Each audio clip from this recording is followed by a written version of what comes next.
Hello everyone, welcome again to psycho. आज हम फिर से लेकर आए हैं बायोलॉजी का एक और अनदर प्रैक्टिस सेट। इस प्रैक्टिस सेट में हम सारे वो क्वेश्चन कवर करेंगे जो कि आपके सिलेबस में रह गए हैं।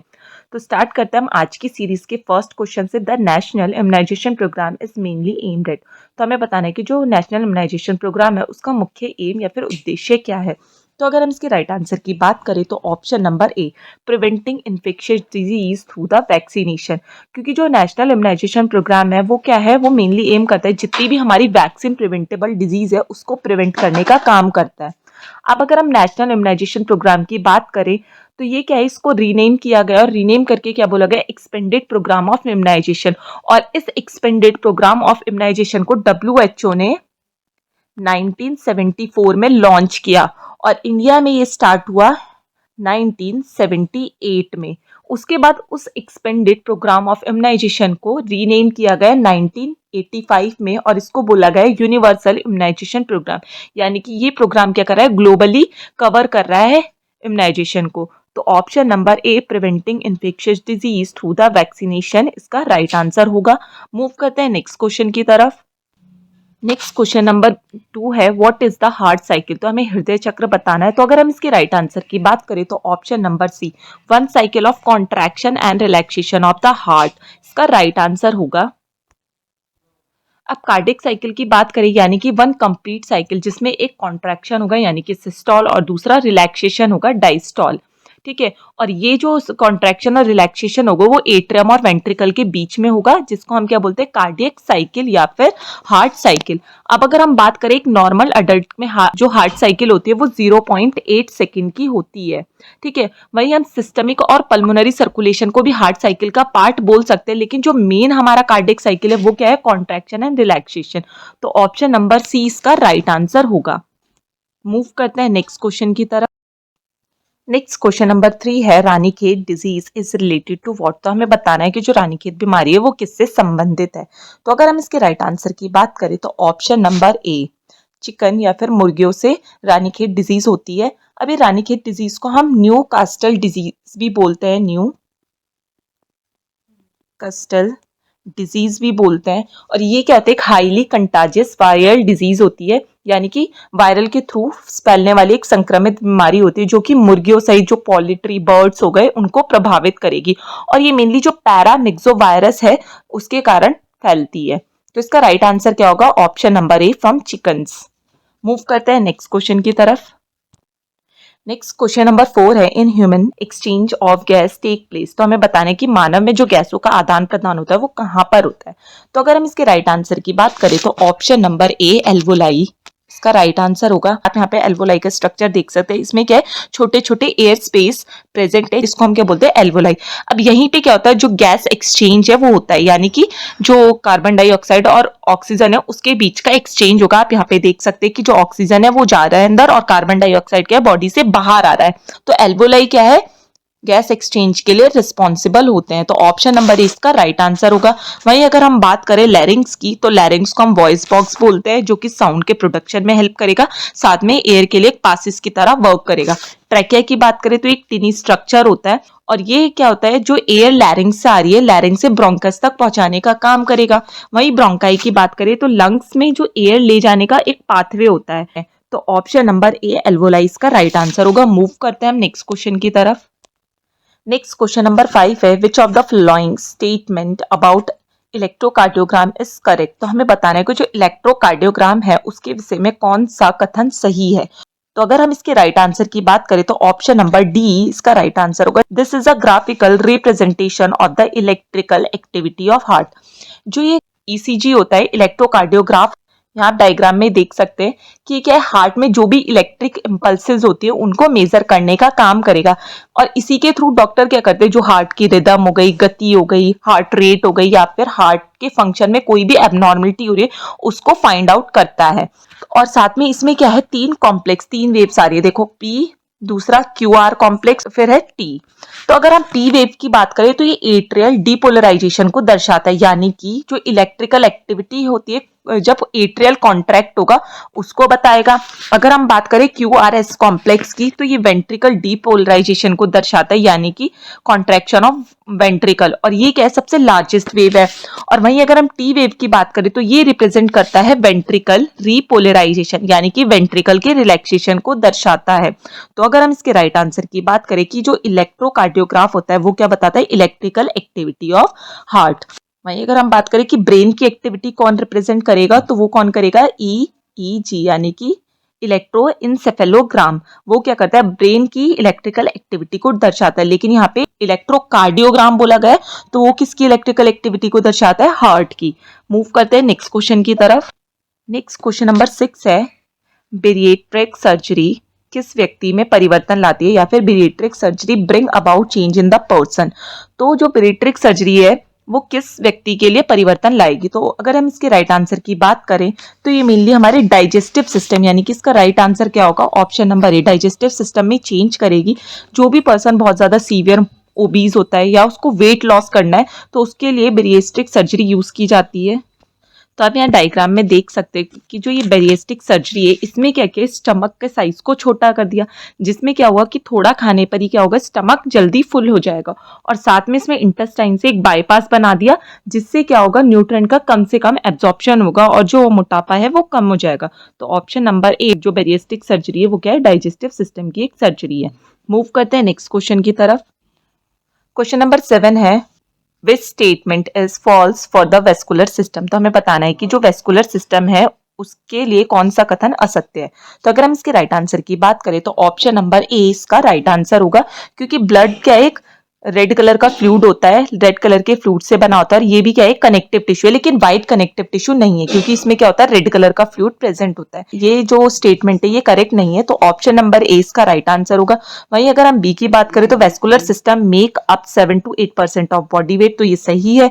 आरबीसी की लाइफ फॉर्म का बात करें तो ये 115 से 120 तक होती है। और अगर हम बात करें there is the 6 to 8 litre of blood in human body, तो अगर ह्यूमन बॉडी में ब्लड की बात करें तो कितना होगा, 6 से 8 लीटर होता है। तो ऑप्शन नंबर ए इसका राइट आंसर होगा। मूव करते हैं नेक्स्ट क्वेश्चन की तरफ।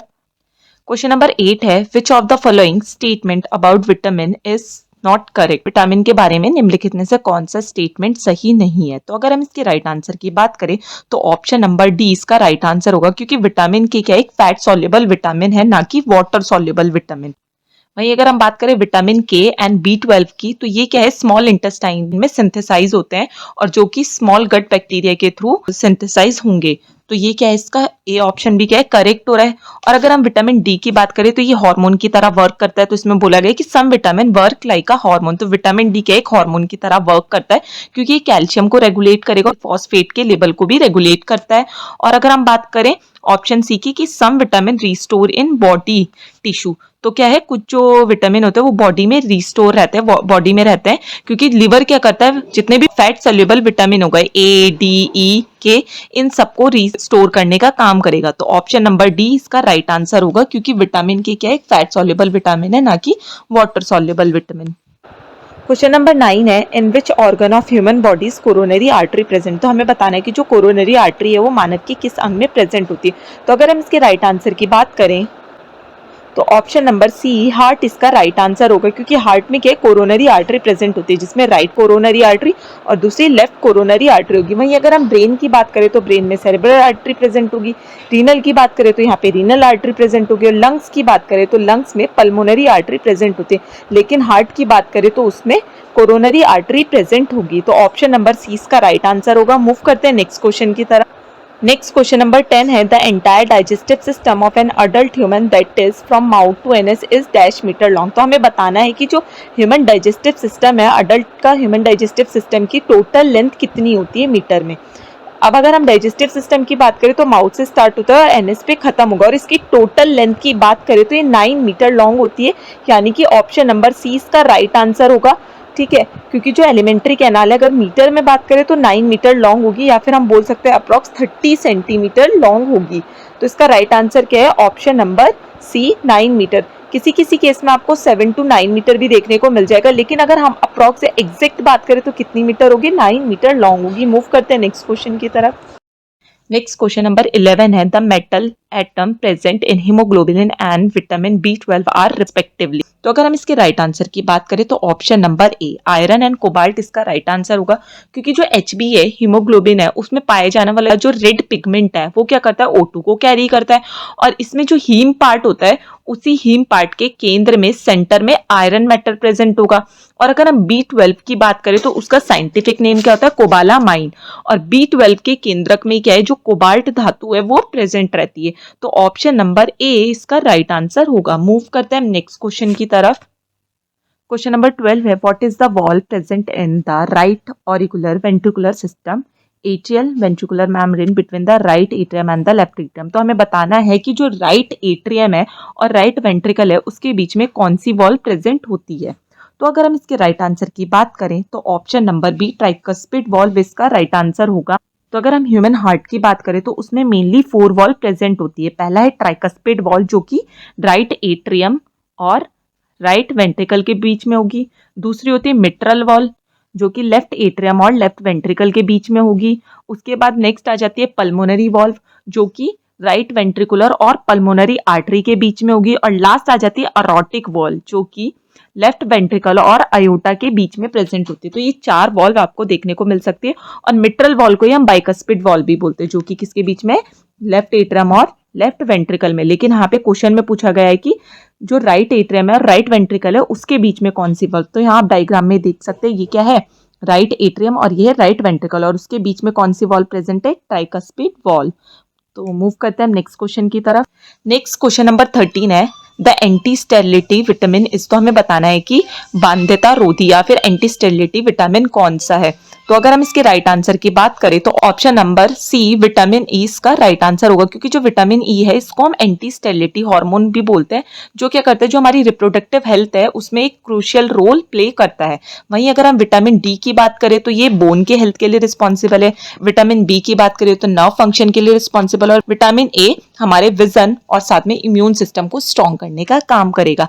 मूव करते हैं नेक्स्ट क्वेश्चन की तरफ। Question number 14, the vitamin which contain both nitrogen and sulphur is called. तो हमें बताना है कि ऐसा कौन सा विटामिन है जिसमें नाइट्रोजन और सल्फर दोनों उपस्थित होते हैं। तो अगर हम इसके राइट आंसर की बात करें तो option number D vitamin B12 इसका राइट आंसर होगा, जिसको हम साइनोकोबालामाइन भी बोलते हैं। और यही एकमात्र ऐसा विटामिन होता है जिसमें नाइट्रोजन और सल्फर दोनों होते हैं। अगर हम विटामिन ए की बात करें तो विटामिन ए में क्या होगा, इन दोनों में से कुछ भी प्रेजेंट नहीं होगा, ना तो नाइट्रोजन होगा ना ही सल्फर होगा। और वहीं अगर हम विटामिन B1 थायमिन की बात करें तो इसमें नाइट्रोजन कंटेन तो करेगा ही, लेकिन सल्फर को कंटेन नहीं करता है। और B2 क्या करता है, नाइट्रोजन कंटेन करेगा लेकिन सल्फर को कंटेन नहीं करता है।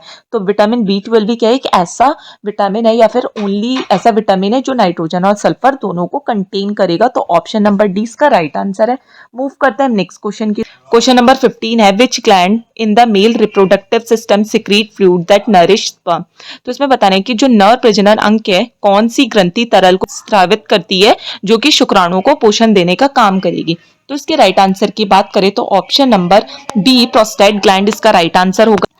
और प्रोस्टेट ग्लैंड की बात करें तो ये मेनली मेल्स में प्रेजेंट होती है। प्रोस्टेट ग्लैंड सिर्फ मेल्स में ही प्रेजेंट होगी। और ये जो प्रोस्टेट ग्लैंड होती है ये प्रोस्टेटिक फ्लूइड को सिक्रीट करती है जो कि सीमन में प्रेजेंट होता है। और ये क्या करता है, स्पर्म को नरिश भी करता है, साथ में स्पर्म को प्रोटेक्ट भी करता है। और इसी के कारण जो ये प्रोस्टेटिक फ्लूइड है, इसी के कारण जो स्पर्म है वो जीवित रहकर इफेक्टिवली स्विम या फिर फ्लो कर पाते हैं। तो ऑप्शन नंबर 20 का राइट आंसर होगा। मूव करते हैं हम नेक्स्ट क्वेश्चन की तरफ। क्वेश्चन नंबर 16 है, which part convert sound waves into the mechanical vibration. तो हमें बताना है कि जो ध्वनि तरंगे हैं उनको यांत्रिक तरंगों में या यांत्रिक कंपन में कौन बदलता है। तो अगर हम इसके राइट आंसर की बात करें तो option number B air drum. Air drum को हम क्या बोलते हैं, टिम्पैनिक मेम्ब्रेन भी बोलते हैं। और यही क्या करता है, साउंड वेव्स को मैकेनिकल वाइब्रेशन में कन्वर्ट करता है। ऑप्शन नंबर बी इसका राइट आंसर होगा। वहीं अगर हम पिन्ना की बात करें तो पिन्ना क्या करता है, उन साउंड वेव्स को कलेक्ट करता है। कॉक्लियर की बात करें तो ये जो मैकेनिकल वाइब्रेशन हुई है इनको नर्व इंपल्सेस में कन्वर्ट करेगा। और सेमी सर्कुलर कैनाल की बात करें तो ये बैलेंस को मेंटेन करने का काम करेगा, साथ में जो इक्विलिब्रियम है बॉडी का उसको मेंटेन करेगा। मूव करते हैं हम नेक्स्ट क्वेश्चन की तरफ। नेक्स्ट क्वेश्चन नंबर 17 है, the emergency contraceptive pills is most effective and taken within how many hour after unprotective sex. तो हमें इसमें बताना है कि जो आपातकालीन गर्भ निरोधक गोली है वो बिना सुरक्षा के यौन संबंध के कितने घंटे के भीतर ली जाती है तो वह सबसे प्रभावी होगी। तो अगर हम इसके राइट आंसर की बात करें तो ऑप्शन नंबर सी 72 आवर इसका राइट आंसर होगा। इमरजेंसी कॉन्ट्रासेप्टिव पिल्स को ही हम क्या है मॉर्निंग आफ्टर पिल्स भी बोलते हैं। इनको अनप्रोटेक्टिव सेक्स के 72 आवर बाद या फिर 3 दिन के भीतर ले लेना ही सबसे ज्यादा इफेक्टिव होता है।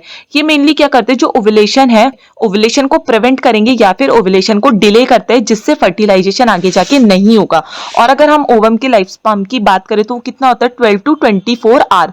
और उस टाइम पे अगर ये इमरजेंसी कॉन्ट्रा पिल्स ली जाए तो ये ओव्यूलेशन को प्रिवेंट कर देंगे, डिले कर देंगे, जिससे क्या होगा ओवम जो होगा उसकी डेथ हो जाएगी और आगे जाके फर्टिलाइजेशन नहीं होगा। तो ऑप्शन नंबर सी 72 आवर इसका राइट आंसर होगा। मूव करते हैं नेक्स्ट क्वेश्चन की। नेक्स्ट क्वेश्चन नंबर 18 है, integrated child development service ICDS primarily focus on. तो हमें बताना है कि जो ICDS है मुख्य रूप से किस स्थान पर केंद्रित करती है। तो अगर हम ICDS की बात करें तो ये मेनली क्या एक ऐसा प्रोग्राम है जिसका मेन एम क्या होता है, माल न्यूट्रिशन को प्रिवेंट करना, इलनेस से कंट्रोल करना और जो बच्चों में स्कूल ड्रॉप आउट हो रहा था उसको कम करना। और ये मेनली जो अंडर 6 चिल्ड्रन हो गए उनके लिए वर्क करेगा और साथ में जो प्रेग्नेंट वुमेन है उनकी हेल्थ को प्रमोट करने के लिए ये प्रोग्राम लाया गया। अगर हम इसके राइट आंसर की बात करें तो option number B improving nutrition education and health of children and mother इसका राइट आंसर होगा। अब अगर हम ICD की सर्विस की बात करें तो ये क्या करता है, सप्लीमेंट्री न्यूट्रिशन प्रोवाइड करेगा, ठीक है, हेल्थ चेकअप्स में हेल्प करता है, फ्री हेल्थ चेकअप प्रोवाइड करेगा, मदर और बच्चों को इम्यूनाइजेशन करेगा, प्री स्कूलर एजुकेशन देगा, health and nutritional education provide करता है। और अगर हम बात करें ICDS की तो ये सबसे पहले 2 अक्टूबर 1975 में स्टार्ट हुआ था। तो ऑप्शन नंबर बी इसका राइट आंसर होगा। नेक्स्ट क्वेश्चन नंबर 19 है, व्हाट इज एनाफाइलेक्सिस। तो हमें बताना है कि जो एनाफाइलेक्सिस है इसको हम क्या बोलते हैं या फिर ये क्या है। तो अगर हम इसके राइट आंसर की बात करें तो option number be a severe allergic reaction इसका राइट आंसर होगा। क्योंकि किसी भी एलर्जन जैसे कि इंसेक्ट हो गए या फिर इंसेक्ट के स्टिंग्स हो गए, सर्टेन फूड जैसे पीनट या फिर कुछ मेडिसिन लेटेक्स हो गए, उनके कारण के सीवियर एलर्जी हो जाती है किसी किसी पर्सन को, जिससे क्या होगा एनाफाइलेक्टिक रिएक्शन बॉडी में देखने को मिलेगी। और ये एनाफाइलेक्टिक रिएक्शन क्या करती है, मल्टीपल सिस्टम को अफेक्ट करेगी और मेनली जो हमारा रेस्पिरेटरी सिस्टम हो गया और सर्कुलेटरी सिस्टम को इफेक्ट करती है, जिससे पर्सन की डेथ भी हो सकती है। तो एनाफाइलेक्सिस क्या है, एक सीवियर एलर्जिक रिएक्शन है। मूव करते हैं नेक्स्ट क्वेश्चन की तरफ। नेक्स्ट क्वेश्चन नंबर 20 है, which of the following vaccine is a live attenuated vaccine. तो हमें इसमें बताना है कि लाइव वैक्सीन कौन सी है। तो वैसे तो हमारी 2 टाइप की वैक्सीन होती है, मेनली लाइव और किल्ड वैक्सीन, और एक अनदर टाइप पाया जाता है टॉक्सॉइड। तो अगर हम बात करें इसमें से कौन सी लाइव एक्टिनेटेड वैक्सीन है तो ऑप्शन नंबर ए BCG और साथ में ऑप्शन नंबर बी इसका दोनों ही राइट आंसर हो जाएगा। क्योंकि जो BCG है वो भी क्या एक लाइव वैक्सीन है और पोलियो भी क्या एक लाइव वैक्सीन है। अब लाइव वैक्सीन की बात करें तो ऐसी वैक्सीन जिसमें जो भी माइक्रो ऑर्गेनिज्म है उसको बहुत ज्यादा वीक करके तब ये वैक्सीन बनाई जाएगी। अब ये क्या करेगी, इतनी वीक होती है कि हमारी बॉडी में जाके बीमारी तो कॉज नहीं करेगी, लेकिन हमारी इम्यून सिस्टम को या फिर एक इम्यूनिटी प्रोवाइड कर देगी कि जब वो बैक्टीरिया या फिर जब वो माइक्रो ऑर्गेनिज्म हमारी बॉडी में आए तो वो उसके लिए रिस्पॉन्स ना करे। वहीं अगर हम DPT की बात करें तो ये क्या है, इनएक्टिवेटेड या फिर किल वैक्सीन है या फिर इसको हम टॉक्सॉइड भी बोलते हैं। और अगर हम हेपेटाइटिस बी की बात करें तो ये क्या है, रिकमेंडेड वैक्सीन है। तो ऑप्शन नंबर ए और बी दोनों ही इसका राइट आंसर होगा। मूव करते हैं नेक्स्ट क्वेश्चन की तरफ। नेक्स्ट क्वेश्चन नंबर 21 है, match the endocrine gland with their secretion. तो हमें जो एंडोक्राइन है और उसकी सिक्रीशन का करेक्ट मैच बताना है। तो सबसे पहले पिट्यूटरी ग्लैंड की बात करें तो पिट्यूटरी ग्लैंड क्या करेगा, हार्मोन का प्रोडक्शन करता है, ठीक है।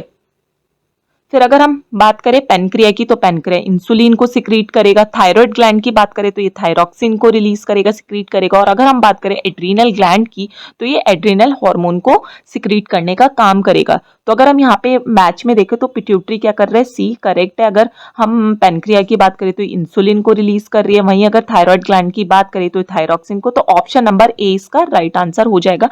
मूव करते हैं आज की प्रैक्टिस सेट के लास्ट क्वेश्चन की तरफ। तो लास्ट क्वेश्चन है question number 22, the mission Indradhanush is design to. तो हमें बताना है कि जो मिशन इंद्रधनुष है उसका मुख्य उद्देश्य क्या है। तो अगर हम इसके राइट आंसर की बात करें तो option number A increase vaccine coverage in rural area इसका राइट आंसर होगा। अब जो मिशन इंद्रधनुष है वो ministry of health and family welfare ने 2014 में स्टार्ट किया। और इसका मेन एम क्या था कि हमें क्या करना है, 100% कवरेज करनी है वैक्सीनेशन को, यानी कि इनका जो मेन एम था वो क्या था, कैचअप, कि 100% हमें क्या करना है, इम्यूनाइजेशन करना है। और 100% इम्यूनाइजेशन कब होगा, जब हम रूरल एरिया को कवर करेंगे। तो ऑप्शन नंबर ए इसका राइट आंसर होगा। साथ में ये जो मिशन इंद्रधनुष है, इसने क्या किया, 7 वैक्सीन प्रिवेंटेबल डिसीज के लिए वैक्सीन प्रोवाइड की रूरल एरिया में। और वो 7 बीमारियां कौन सी थी, डिप्टीथीरिया, प्रिटोसिस, टीबी, हेपेटाइटिस, टिटनेस और पोलियो। तो ये क्या थी, 7 वैक्सीन प्रिवेंटेबल डिजीज थी जो मिशन इंद्रधनुष के अंदर लॉन्च की गई और रूरल एरिया में ये वैक्सीन के कवरेज के थ्रू प्रोवाइड की गई। तो ऑप्शन नंबर ए इसका राइट आंसर होगा। तो आज की क्लास में इतना ही, मिलते हैं नेक्स्ट क्लास में। Thank you everyone, have a nice day.